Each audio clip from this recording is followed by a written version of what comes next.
ఓ తెరీ Mary కథ రాసిండు దేవుడు కదా, ఆయనకేం తెలుసు నా బాధ.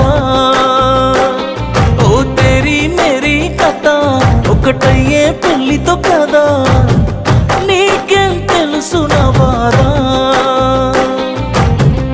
ఎంత ప్రేమించాను ఎంత పూజించాను నాకు తప్ప ఎవరికి తెలుసే. నువ్వు కోరుకుందే జరగని నిన్ను కోల్పోతుందని, నువ్వు సిన్నపోతే చూడలేనే. రాసుంటే నారాటలో సీత దాటవుగా నే గీసిన గీత, తెలిసుంటే